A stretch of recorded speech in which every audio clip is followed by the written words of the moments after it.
It's a beautiful day in this neighborhood, a beautiful day for our neighbor. Would you be mine? Could you be mine? It's a neighborly day in this beauty woods, a neighborly day for our beauty. Would you be mine? Could you be mine? I have always wanted to have a neighbor just like you. I've always wanted to live in this neighborhood with you, so let's make the most of this beautiful day. Since we're together, we might as well say, would you be mine? Could you be mine? Won't you be my neighbor? Won't you please? Won't you please? Please won't you be my neighbor? Hello, television neighbor. How are you today? Well, I'm just fine. See what I brought today? A picture of some of my younger friends from aerial theater.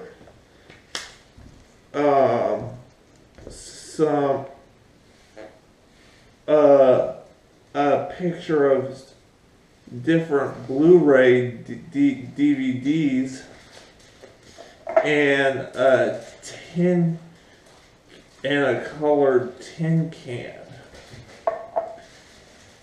Now, before we go visit a friend of mine who is the author of The Adventures of Huckleberry Finn, Mark Twain, I have a special song for you.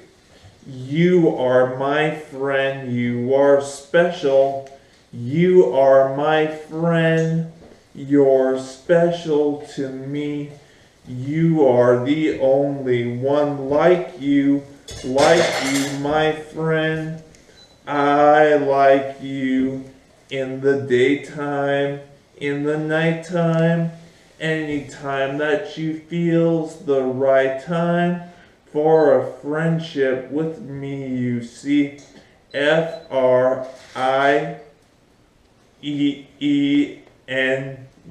special. You are my friend. You're special to me. There's only one in this wonderful world. You are special. And that's the song that I want to sing to you. Now I think I'll call Mr. Mark Twain and see if this is a good time for us to come over to his place and meet him. Hello, is this Mark Twain, the author of The Adventures of Huckleberry Finn? Well, it is indeed. This is Samuel Clemens. Some people know me as Mark Twain. My pen name. Samuel Langhorne Clemens is my real name. Well, hello, Samuel Clemens. How are you? I am very well. With whom am I speaking? You're speaking to the host of VSN, Victor Sprinkle. Wow! I've watched your show since your very first episode. I'm impressed. So nice to meet your acquaintance, if only by telephone. My television neighbors and I were wondering, Mr. Samuel Clemens / Mark Twain, if we can come over and visit your place. Well, of course. I'll tidy up a little bit. How soon will you be here? We are ready to be there momentarily. Oh, then I'd better start tidying. Knock at the door 3 times when you arrive, and I will let you in. Sounds good, Mr. Samuel Clemens / Mark Twain. Bye-bye. All right, see you in a few minutes. All right, well, let's just go on over to Samuel Clemens / Mark Twain's place right now. Come along. Knock, knock. 1, 2, 3. Well, hello, Victor Sprinkle. Wow, what an honor. What an honor. Hello, Mr. Samuel Clemens / Mark Twain. Oh, you can drop the slash and you can call me Sam, Sammy, Mark, whatever you'd like. Oh, okay. Mr. Twain, it's just fun. I'll just call you Mark Twain. Okay. Mark Twain. Yeah. I would like for you to meet my television neighbor. This is Mr. Mark Twain. Well, hello there, television neighbor. How are you today? Oh, very well. I'm glad to hear that. Now, Mark. Yes, Victor. So I heard that you started your first 2 books when you were very little. Is that right? Well, in a way it is, yes, because even before I knew how to read and write, I had a story in my head, and it was The Adventures of Huckleberry Finn. And I made up this story, and when I got to kindergarten and they started to teach me how to write, I started writing, yes. It was my very first book. And you started when you were 10 years old. Well, actually, I started thinking about The Adventures of Huckleberry Finn when I was only 4 years old. 4 years? 4 years old, I started making little one-syllable word edits when I was in kindergarten at age 5, and by the time I got to first grade at age 6, I was starting my novel. Although at the time I didn't realize it would be a best-selling novel. I just thought it was a little story that I was making up that I thought would be fun to write down for my parents. Now, do you want to tell me and my television neighbors what your story and your book is all about? I know parts of the story, but would you please explain to me and my television friend what the story is mostly about? Well, I will, and we'll be very brief because I know you're pressed for time. Yes. Huckleberry Finn had a best friend, and his best friend was Tom Sawyer. And Tom Sawyer lived with his grandma, and Grandma wanted Tom to paint her picket fence white one day, and that's kind of how the whole story began. And Tom and Huck built themselves a raft, and they went floating down the river, and I want to tell you, they had some adventures, those 2 young boys. But wait a minute. In the first book, there was a runaway slave named Jim. Yes, there was. He was a very important part of the book, but you said to tell you just a little bit about what the book was about, so I gave the very short version. Well, I just wanted to also clarify about the runaway slave. Oh yeah, those were back in the days, you know, when there was still slavery in the United States. Horrible, horrible times. Well, Victor, it was a pleasure meeting you. I understand you have to get back to your studio because you're running out of time. Mark? Yes? I would love to come back and visit you again. And I'd love to have you, and I hope the next time we can spend more time together because I want to ask you a lot of questions about VSN. It's just a marvel what you're doing for young children throughout the world. All right, thank you, Mr. Twain. It's a pleasure, Mr. Sprinkle. All right, well, I should be getting back to my place.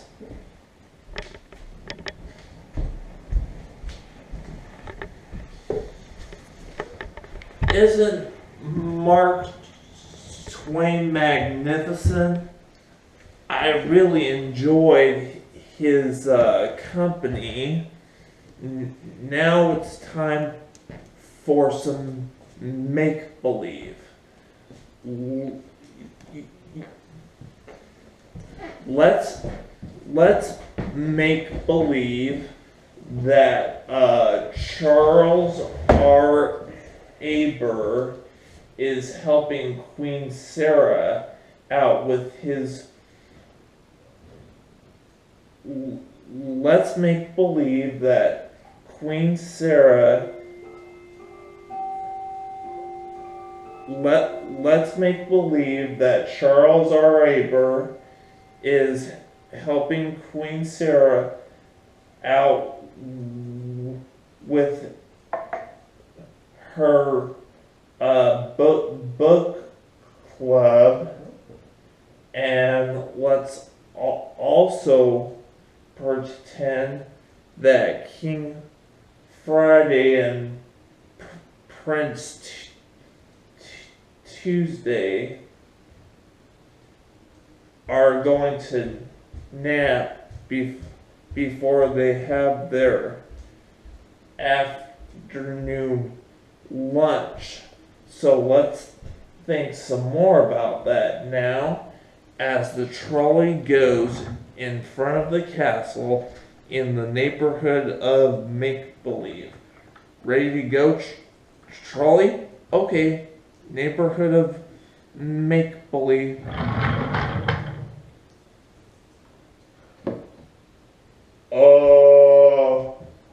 Charles R. Aber, book club fan and wise friend of Queen Sarah and Prince Tuesday, I presume. Oh, you flatter me, Your Highness, with wise friend. That makes me feel so good about myself, coming from you, who I adore and worship. And I have to say, that deep, manly voice of yours always kind of scares me a little bit. So I'm glad I've gotten to know you and to know that you are just one of the sweetest human beings on earth. Tell me, Mr. Aber, are all the decorations are supposedly up for Queen Sarah's book club? Well, most of them are, Your Highness, but I still have a few that I have to put up. But I need someone really tall, so I was kind of hoping that I could get my friend Victor Sprinkle to come over and hang up some of the high-hanging ribbons. Oh, hello, dear. Hello, Queen Sarah. It's me, Queen Sarah, dear. Oh, it is so good to just be in your presence and look upon your shining face. So nice to see you again. Tell me, dear, is Henrietta Pussycat and Daniel Tiger going to be at our book club in 5.5 weeks?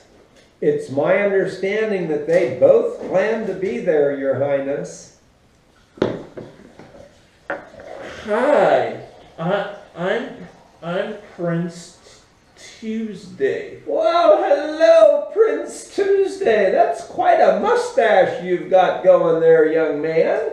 And a goatee, if I'm not mistaken. Wow. Well, sometimes, my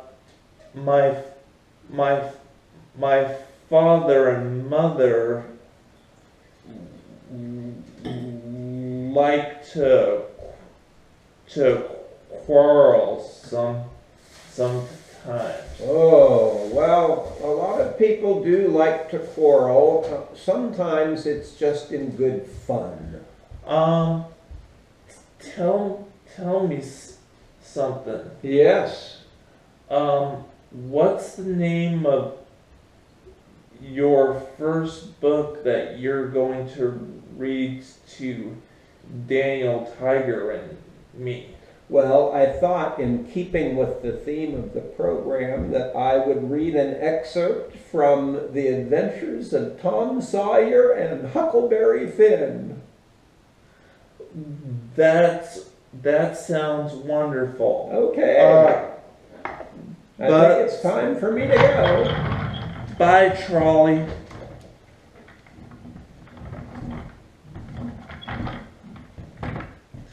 You know, it gives me such a good feeling to be able to know how much authors really care for young people, and it gives me such a good feeling to be able to know how right people are when they see how good it feels to be able to let themselves shine in night and day.